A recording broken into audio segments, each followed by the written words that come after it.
Okay, so let's see. My last chemo was in April 2025.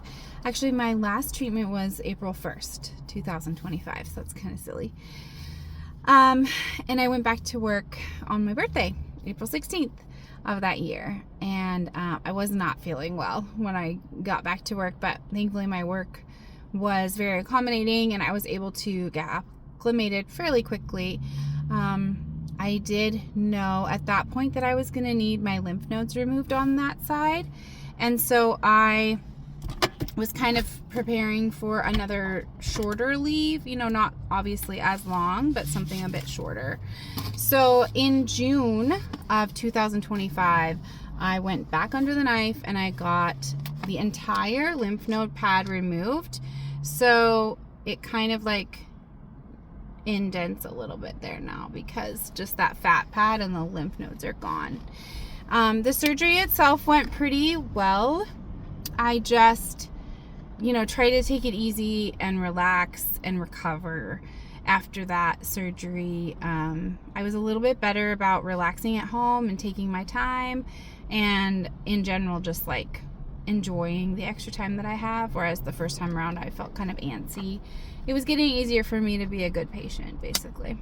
However, a couple weeks into my recovery from that, I found out that one of my good friends was getting married, and she asked if I would be in the wedding, would help plan it, and would be the officiant as well.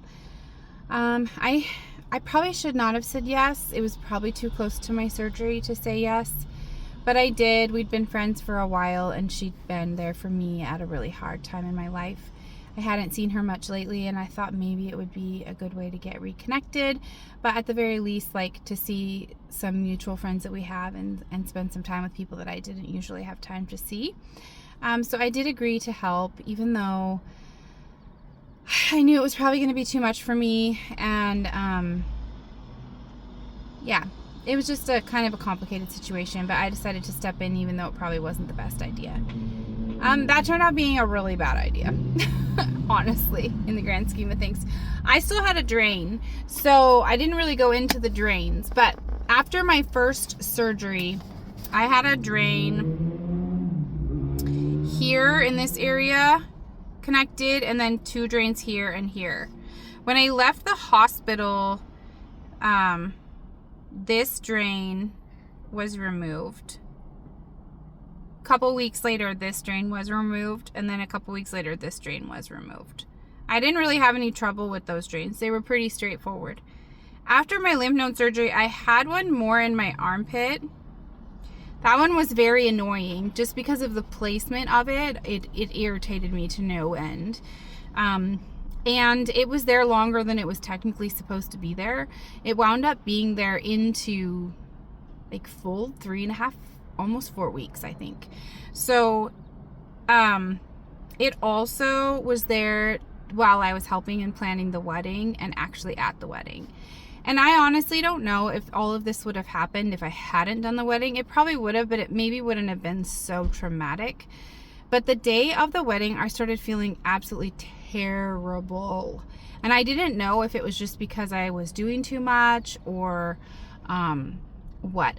I thought that my drain was slowing down, and I was excited that maybe I'd be able to get it out at my next appointment. What I didn't know was that it had kinked under the skin. So just like a hose kinks, a drain can kink as well, and that kinked under my skin, and it had slowed everything down to such a degree that it just wasn't coming out. It was pooling inside my body, which is a little bit coming out, but then it was still like festering inside there. And unbeknownst to me, I had a massive infection brewing. So I got there pretty early that day. I did everything for the wedding, like helped set up and ran the different things that I was in charge of. I was pretty low energy, and my best friend who was there could tell that I wasn't myself, and even people that I didn't know could tell because I'd been around them for a few days that I wasn't feeling well. I was just like taking every moment I could to sit down and relax, and I was pretty quiet. I was like engaging and participating. I just wasn't like me. It wasn't me. And I was asking for help a lot more than I usually do. And near the end of the night, as everything was kind of wrapping up, everything with the wedding went great. I really wasn't feeling well, but I made it through, and like the ceremony was fine. Most people couldn't tell that there was anything wrong. But by the end of the night, after the reception and everything was done, I had a few people looking at me like I was about to fall over, and I just wasn't looking great. People knew that I was fresh off of a surgery, and I think we all just kind of assumed that I had done too much, too fast, too close to the surgery. And I had a couple, like I was trying to clean up. I had a couple people just like, no, you need to go sit down. Like, you have done more than enough already. You need to be done.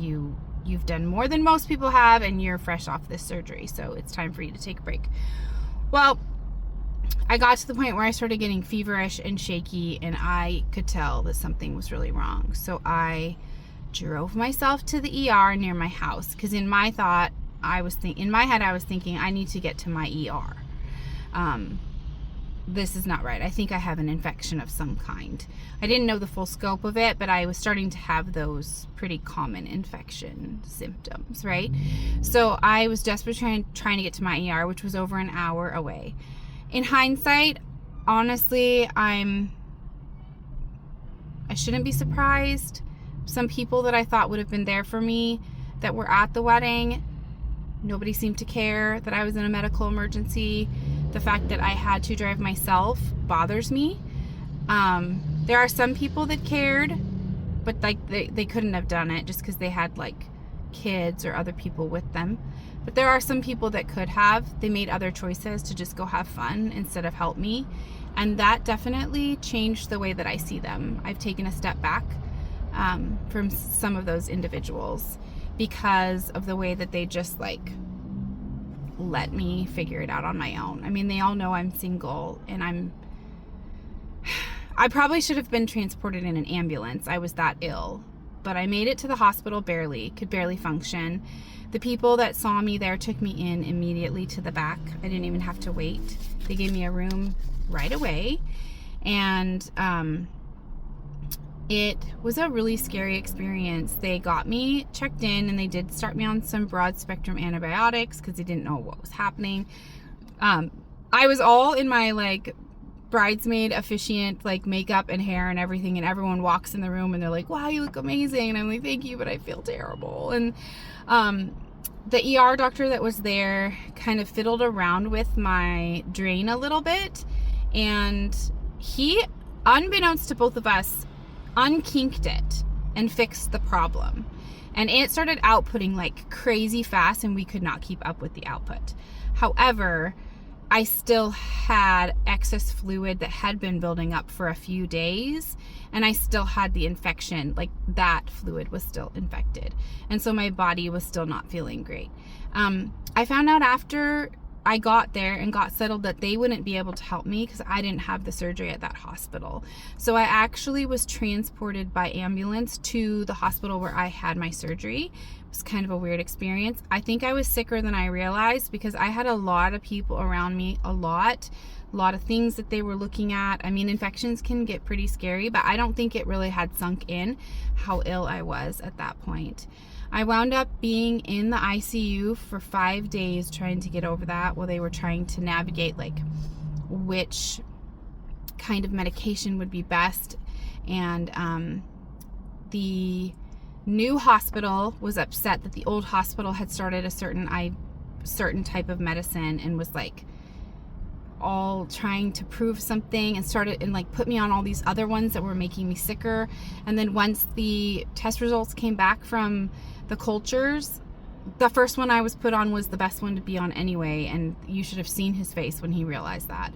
I also discovered during that trip that I am allergic to Dilaudid, which explained why I was feeling so badly after some of my other surgeries. So my surgeries moving forward, I asked to not be given Dilaudid, and I had much better experiences.